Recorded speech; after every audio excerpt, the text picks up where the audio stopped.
মাত্র কয়েক মাস আগেও যে স্বর্ণের দাম রেকর্ড ছাড়িয়েছিল, এখন সেই দাম দ্রুত কমছে। আন্তর্জাতিক বাজারে প্রতি আউন্স স্বর্ণ $5,600 ছাড়ানোর পর এখন নেমে এসেছে প্রায় $4,500। বাংলাদেশেও প্রতি ভরি 22 ক্যারেট স্বর্ণের দাম কয়েক হাজার টাকা কমেছে। তাহলে প্রশ্ন হচ্ছে, এটা কি সাময়িক পতন নাকি বড় ধরনের ধসের শুরু? আর এখন কি স্বর্ণ কেনার ভালো সময়? চলুন পুরো বিষয়টা সহজভাবে বুঝে নেই। প্রথমেই দেখি কেন কমছে স্বর্ণের দাম। সবচেয়ে বড় কারণ হলো মার্কিন ডলার এবং সুদের হার। যুক্তরাষ্ট্রের কেন্দ্রীয় ব্যাংক ফেডারেল রিজার্ভ জানিয়েছে খুব দ্রুত সুদের হার কমানোর সম্ভাবনা নেই। ফলে মার্কিন বন্ডের মুনাফা বেড়েছে আর ডলার শক্তিশালী হয়েছে। এখানে একটা গুরুত্বপূর্ণ বিষয় হলো, স্বর্ণ কিন্তু কোনো সুদ দেয় না।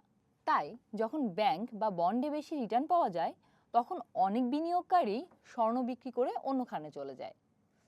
দ্বিতীয় কারণ হলো, বছরের শুরুতে স্বর্ণ যখন রেকর্ড উচ্চতায় ছিল, তখন বড় বড় বিনিয়োগকারীরা প্রচুর লাভ করেছেন। এখন তারা সেই লাভ তুলে নিচ্ছেন বা প্রফিট বুকিং করছেন। ফলে বাজারে স্বর্ণের সরবরাহ হঠাৎ বেড়ে যাওয়ায় দাম কিছুটা কমছে। তৃতীয় কারণ হলো মধ্যপ্রাচ্য সংকট। সাধারণত যুদ্ধ বা উত্তেজনা বাড়লে স্বর্ণের দাম বাড়ে, কিন্তু এবার ভিন্ন ঘটনা দেখা যাচ্ছে। মধ্যপ্রাচ্যে উত্তেজনা বাড়লেও তেলের দাম বৃদ্ধির কারণে ইনফ্লেশন চাপ তৈরি হয়েছে, আর সেটাই মার্কিন কেন্দ্রীয় ব্যাংকে চাপে রাখছে। ফলে দাম প্রত্যাশামতো বাড়তে পারছে না। আরেকটি গুরুত্বপূর্ণ বিষয় হলো চাহিদা। চীন ও ভারতে উচ্চ দামের কারণে গয়না চাহিদা কিছুটা কমেছে, তবে কেন্দ্রীয় ব্যাংকগুলো এখনও ব্যাপক পরিমাণে স্বর্ণ কিনছে। বিশেষজ্ঞদের মতে 2026 সালেও কেন্দ্রীয় ব্যাংকগুলো স্বর্ণ কেনা শক্তিশালী থাকবে। বাংলাদেশের বাজারেও আন্তর্জাতিক দামের পাশাপাশি ডলারের রেট, আমদানি খরচ এবং বাজুসের সমন্বয় বড় ভূমিকা রাখছে। বর্তমানে 22 ক্যারেট প্রতি ভরি স্বর্ণের দাম প্রায় 2,38,000 টাকার আশেপাশে ঘুরছে, যদিও কয়েক সপ্তাহ আগেও দাম আরও বেশি ছিল।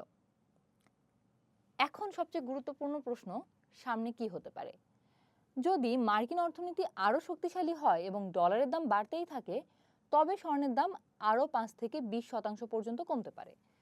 সেক্ষেত্রে আন্তর্জাতিক বাজারে প্রতি আউন্স $4,000 থেকে $4,300 নেমে আসতে পারে। কারণ অনেক দেশ এখন ধীরে ধীরে মার্কিন ডলারের উপর নির্ভরতা কমাচ্ছে এবং নিজেদের রিজার্ভে বেশি স্বর্ণ রাখছে। তাই তাদের ধারণা 2026 সালের শেষের দিকে স্বর্ণের দাম আবার বেড়ে $5,000 থেকে $6,300 মধ্যে যেতে পারে। তাই দীর্ঘমেয়াদে বাজার চাঙ্গা থাকার সম্ভাবনাই বেশি। তাহলে সাধারণ বিনিয়োগকারী হিসেবে আপনার এখন কি করা উচিত? মনে রাখবেন, স্বর্ণ কিন্তু কোনো স্বল্পমেয়াদী ব্যবসার জায়গা না।